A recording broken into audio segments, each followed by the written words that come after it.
കൊല്ലം തേവലക്കരയിലുണ്ടായ അപകടം ഞെട്ടിക്കുന്ന ഒരു അപകടമാണ്. വൈദ്യുതി ലൈനിൽ നിന്ന് ഷോക്കേറ്റ് സ്കൂളിൽ ഒരു വിദ്യാർത്ഥിയുടെ മരണം സംഭവിച്ചിരിക്കുകയാണ്. കൊല്ലം തേവലക്കര ബോയ്സ് ഹൈസ്കൂളിലാണ് വിദ്യാർത്ഥി ഷോക്കേറ്റ് മരിച്ചത്. 8ാം ക്ലാസ് വിദ്യാർത്ഥി മിഥുൻ, 13 വയസ്സ് മാത്രമാണ് കുഞ്ഞിന്റെ പ്രായം. വൈദ്യുതി ലൈനിൽ നിന്ന് ഷോക്കേറ്റാണ് മരണം. സ്കൂൾ കെട്ടിടത്തിന് മുകളിൽ കളിച്ചുകൊണ്ടിരിക്കുമ്പോൾ തെറിച്ചു വീണ ചെരുപ്പെടുക്കാനായി ഇറങ്ങിയപ്പോഴാണ് ഈ വൈദ്യുതി ലൈനിൽ തട്ടി ഷോക്കേറ്റത് എന്ന് വേണം മനസ്സിലാക്കാൻ. വിനീത, അങ്ങനെയാണെങ്കിൽ ആ വൈദ്യുതി ലൈൻ അപകടകരമായ രീതിയിൽ ഈ കുട്ടിയുടെ 13 വയസ്സുള്ള ഒരു കുട്ടിയുടെ ഉയരത്തിലേക്ക് താഴ്ന്നു കിടക്കുകയായിരുന്നു എന്ന് വേണ്ടേ കരുതാൻ? അതാണ് ഈ കെട്ടിടത്തിന് മുകളിലേക്ക് ചെരുപ്പ് തെറിച്ചു പോയപ്പോൾ എടുക്കാൻ പോയതാണ് എന്നാണ് ഒപ്പമുള്ളവർ പറയുന്നത്. അത് സ്വാഭാവികമായും നമുക്കറിയാം, ഈ പ്രായത്തിലുള്ള കുട്ടികളൊക്കെ തന്നെ ഓടിക്കളിക്കുകയും ഒക്കെ ചെയ്തിരുന്ന ഒരു സമയമാണ്. സ്കൂൾ തുടങ്ങുന്നതിന് തൊട്ട് മുൻപാണ് കുട്ടികളെല്ലാം അവിടെ കളിച്ചിരുന്നത്. അപ്പോൾ ചെരുപ്പ് തെറിച്ചു പോയി. മിഥുൻ അത് എടുക്കുന്നതിന് വേണ്ടി മുകളിലേക്ക് കയറി. ആ സമയത്ത് ചാഞ്ഞുകിടന്ന വൈദ്യുത ലൈനിൽ തട്ടി തെറിച്ചു വീണു എന്നാണ് ഒപ്പമുള്ള കുട്ടികൾ പറയുന്നത്. ഏതായാലും ചെരുപ്പ് എടുക്കാൻ ശ്രമിക്കുമ്പോൾ അപകടമുണ്ടായി എന്ന് തന്നെയാണ് നമുക്ക് മനസ്സിലാക്കാൻ കഴിയുന്നത്. വൈദ്യുത ലൈനിൽ തട്ടി തന്നെയാണ് ഷോക്കേറ്റത് എന്ന് മനസ്സിലാക്കുന്നു. ഏതായാലും ആശുപത്രിയിൽ എത്തിച്ചെങ്കിലും രക്ഷിക്കാനായില്ല. അപകടം കളിക്കുന്നതിനിടെ തന്നെയാണ് എന്ന് ഒപ്പമുണ്ടായിരുന്ന കുട്ടികൾ പറയുകയും ചെയ്യുന്നു. ചെരുപ്പ് തെറിച്ചു പോയിട്ട് കണ്ടിരുന്നു, മിഥുൻ അത് എടുക്കാൻ പോയി എന്നാണ് ഒപ്പമുള്ളവർ പറഞ്ഞത്. ഏതായാലും അധ്യാപകർ ഉൾപ്പെടെ ആ സമയത്ത് അവിടെ ഉണ്ടായിരുന്നു എന്നറിയില്ല.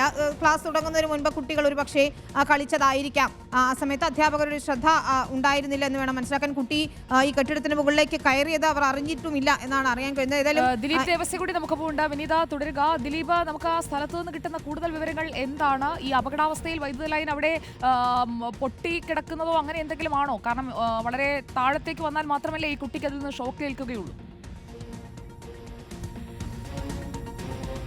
സുജിയ, നമ്മൾക്കിപ്പോൾ ദൃശ്യങ്ങളിൽ നിന്ന് മനസ്സിലാകുന്നത് ആ കുട്ടി ചെരുപ്പെടുക്കാൻ ഇറങ്ങിയ സ്ഥലമടക്കം നമുക്ക് ദൃശ്യങ്ങളിലൂടെ ലഭ്യമായിട്ടുണ്ട്. ഒരു നീല ഷീറ്റടിച്ച ഒരു കെട്ടിടത്തിൻ്റെ ഒരു ചായ്പ് പോലെ കെട്ടിയിട്ടുണ്ട്. അതിന് മുകളിലേക്കാണ് കുട്ടി ഇറങ്ങിയതെന്നും ആ ലൈൻ എത്രത്തോളം അപകടകരമായ രീതിയിൽ നിൽക്കുന്നുണ്ട് എന്നുള്ളത് നമുക്ക് ദൃശ്യങ്ങളിൽ നിന്ന് വ്യക്തമാക്കുകയും ചെയ്യുന്നുണ്ട്. അത്രമേൽ താഴ്ന്നു നിൽക്കുന്ന വൈദ്യുതി ലൈനിൽ തട്ടിയാണ് കുട്ടിക്ക് അപകടം സംഭവിച്ചതെന്നാണ് ഇപ്പോൾ നമുക്ക് ലഭിക്കുന്ന വിവരം. ആ ചായ്പിന് മുകളിൽ അങ്ങനെ ചാഞ്ഞു കിടക്കുന്ന ഷീറ്റിന് മുകളിൽ ഒരു ബെഞ്ചും ഒരു വടിയും വെച്ചിട്ടുണ്ട്. അതായത് ചെരുപ്പെടുക്കുന്നതിനായിട്ട് ഇറങ്ങിയതാകാം എന്ന് സംശയിക്കുന്നു. കാരണം രാവിലെ അധ്യാപകർ എത്തുന്നതിന് മുമ്പ് തന്നെ നിരവധി വിദ്യാർത്ഥികൾ എത്തുകയും അവർ കളിക്കുകയും ചെയ്തിരുന്നു. ആ കളിക്കുന്നതിനിടയിലാണ് ചെരുപ്പ് ഇങ്ങോട്ട് പോയത്. അതായത് ഇതിലോട്ട് ഈ ഭാഗത്തേക്ക് ഇപ്പോൾ നമുക്ക് ദൃശ്യങ്ങളിൽ വ്യക്തമാണ് ഷീറ്റിട്ട ഭാഗം, അത് സ്കൂളിന്റെ ഷീറ്റിട്ട ഭാഗത്തേക്ക് കുട്ടി ഇറങ്ങിയപ്പോഴാണ് വൈദ്യുത ലൈനിൽ തട്ടിയത് എന്നത് വ്യക്തമാണ്. വൈദ്യുത ലൈൻ ചരിഞ്ഞു കിടക്കുകയാണ്. താഴേക്ക് ചരിഞ്ഞു കിടക്കുന്ന രീതിയിലാണ് വൈദ്യുത ലൈൻ കാണുന്നത്. സ്വാഭാവികമായും അങ്ങോട്ടേക്ക് ഇറങ്ങുന്ന ഒരു ചെറിയ കുട്ടിയുടെ പോലും ദേഹത്ത് തട്ടാൻ പാകത്തിലാണ്. അവിടെ ഒരു ബെഞ്ച് കിടക്കുന്നുണ്ടല്ലോ, ആ ബെഞ്ച് എങ്ങനെയാണ് അവിടെ വന്നത്?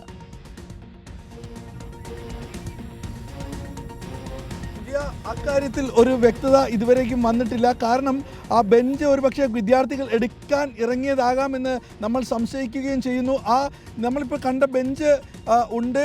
ഒപ്പം തന്നെ ചെരുപ്പും ആ വശത്ത് ഉണ്ടായിരുന്നു. അതെടുക്കാനായി വിദ്യാർത്ഥി അങ്ങോട്ട് ഇറങ്ങി. അതായത് ഇറങ്ങി എന്ന് നമ്മൾ സംശയിക്കുന്നത്. കുട്ടിയൊക്കൊപ്പം മറ്റു കുട്ടികളും അവിടെ ഉണ്ടായിരുന്നു എന്നാണ് നമ്മൾക്ക് ലഭിക്കുന്ന വിവരം. അതായത് ഇന്ന് രാവിലെ 8:30 കൂടെ തന്നെ വിദ്യാർത്ഥികൾ സ്കൂളിൽ എത്തിയിരുന്നു. അങ്ങനെ കളിക്കുന്നതിനിടയിൽ ചെരുപ്പ് ഈ ഷീറ്റിന് മുകളിലേക്ക് വീണു. ആ ചെരുപ്പ് എടുക്കാൻ ഇറങ്ങിയ സമയത്താണ് ഷോക്കേറ്റതെന്നാണ് നമ്മൾക്ക് ഇപ്പോൾ ലഭിക്കുന്ന വിവരം. അപ്പോൾ ഉടൻ തന്നെ വിദ്യാർത്ഥിയെ ആശുപത്രിയിൽ എത്തിച്ചെങ്കിലും ജീവൻ രക്ഷിക്കാനായിട്ടില്ല എന്നാണ് സുജിയാന മനസ്സിലാക്കിയിരിക്കുന്നത്.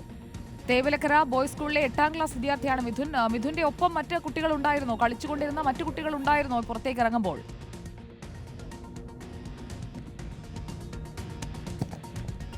സുജിയ, തീർച്ചയായിട്ടും സുജിയ, ഒട്ടേറെ കുട്ടികൾ അവിടെ ഉണ്ടായിരുന്നു എന്നുള്ളതാണ് നമുക്ക് ഇപ്പോൾ ലഭിച്ചിരിക്കുന്ന വിവരം. അതായത് ഈ കുട്ടികൾ ഒപ്പം കളിച്ചുകൊണ്ടിരിക്കുന്ന സമയത്ത് മിഥുൻ്റെ ചെരുപ്പ് മുകളിലേക്ക് പോയി എന്നാണ് മനസ്സിലാക്കിയത്. അങ്ങനെ ചെരുപ്പെടുക്കാനായിട്ട് ഇറങ്ങിയപ്പോൾ ഷോക്കേറ്റു എന്നാണ്. ഞാൻ പറഞ്ഞതുപോലെ തന്നെ ഈ ഷീറ്റിന് മുകളിലൂടെ ചായഞ്ഞ് കിടക്കുന്ന അല്ലെങ്കിൽ താഴ്ന്ന് കിടക്കുന്ന ഒരു വൈദ്യുതി ലൈനുണ്ട്. ആ വൈദ്യുതി ലൈൻ ആ ഇരുമ്പിന്റെ ഷീറ്റിൽ തട്ടിയാൽ പോലും അപകടമുണ്ടാകാനുള്ള സാധ്യതയാണല്ലോ. കാരണം ഒരു സ്കൂൾ കെട്ടിടത്തിലേക്ക് കുട്ടികൾ പുറത്തേക്ക് ഇറങ്ങാൻ പാകത്തിലാണ് ആ ഷീറ്റ് കിടക്കുന്നത്. കുട്ടികൾ ചവിട്ടി അങ്ങോട്ടേക്ക് ഇറങ്ങാനും ഒക്കെയുള്ള സാഹചര്യമുണ്ട്. മാത്രമല്ല മുകളിലത്തെ നില അത് ഓപ്പണായി കിടക്കുന്ന ഒരു അവസ്ഥയിലുമാണ്. അപ്പോൾ അവിടേക്ക് കുട്ടികൾ ഇറങ്ങാനുള്ള ഒരു സാഹചര്യമുള്ളപ്പോൾ ഈ വൈദ്യുതി ലൈൻ ചാഞ്ഞു കിടക്കുന്നത് സ്കൂൾ അധികൃതരൊന്നും ഇതുവരെ കണ്ടില്ലേ? ഇന്നലെയും മിനിഞ്ഞാന്നും ഒക്കെ പ്രവൃത്തി ദിവസമായിരുന്നല്ലോ ദിലീപ്.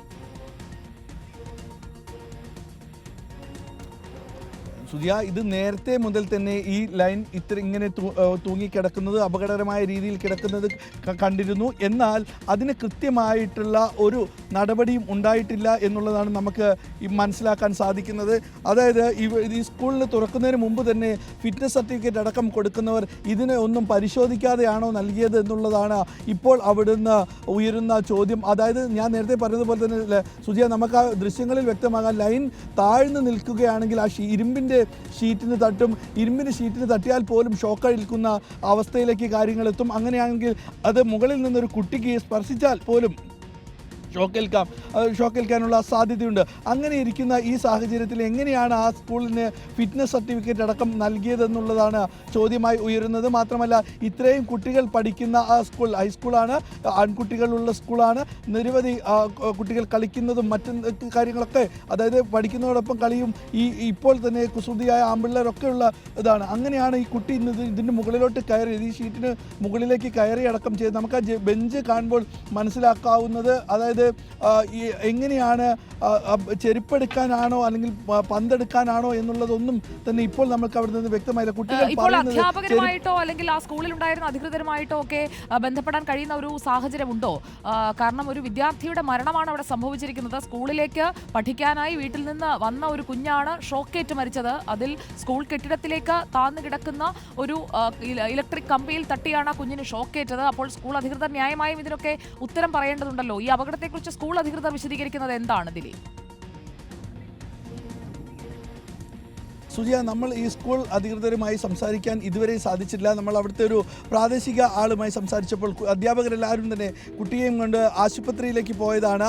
ആ സാഹചര്യത്തിലാണ് അവിടെ ഉള്ളത്. എന്തായാലും അല്പസമയത്തിനകം തന്നെ നമ്മൾ സ്കൂളിലേക്ക് എത്തും. സ്കൂളിൽ നിന്ന് കൂടുതൽ ദൃശ്യങ്ങളും കൂടുതൽ വിവരങ്ങളും നമുക്ക് ലഭ്യം. നാട്ടുകാർ പറയുന്നതടക്കം നമ്മൾക്കിപ്പോൾ പറയുകയാണെങ്കിൽ രാവിലെ തന്നെ, അതായത് സ്കൂൾ ആരംഭിക്കുന്നതിന് അല്പം മുമ്പ് തന്നെ കുട്ടികൾ അവിടെ എത്തുന്നതും പന്ത് കളിക്കുന്നതെല്ലാം തന്നെ പതിവായിരുന്നു. ഇന്ന് രാവിലെ മഴയൊന്നും ഇല്ലാത്തതുകൊണ്ട് കുട്ടികൾ ഗ്രൗണ്ടിലും സ്കൂളിൻ്റെ വരാന്തയിലും ഇന്ന് പന്തൊക്കെ സ്ഥിരമായി കളിക്കുകയാണ്. അതിനിടയിലാണ് ഇന്ന് മിഥുനിൻ്റെ കാലിലുണ്ടായ ചെരുപ്പ് തെറിച്ച് ഇങ്ങോട്ട് വീണതെന്ന് പറയുന്നത്. അതൊരു കുട്ടി പറഞ്ഞതാണെന്നാണ് നമുക്ക് അവിടെ നിന്ന് പ്രാദേശികമായി അറിയാൻ കഴിഞ്ഞത്. അങ്ങനെ ചെരുപ്പെടുക്കാൻ ഇറങ്ങിയപ്പോൾ ഈ വൈദ്യുതി ലൈനിനെ തട്ടിയെന്നാണ് നമുക്ക് മനസ്സിലാക്കാൻ കഴിയുന്നത്. എന്തായാലും അല്പസമയത്തിനകം തന്നെ നമ്മൾ ആ സ്കൂളിലേക്ക് എത്തുന്നതായിരിക്കും സുജിയ.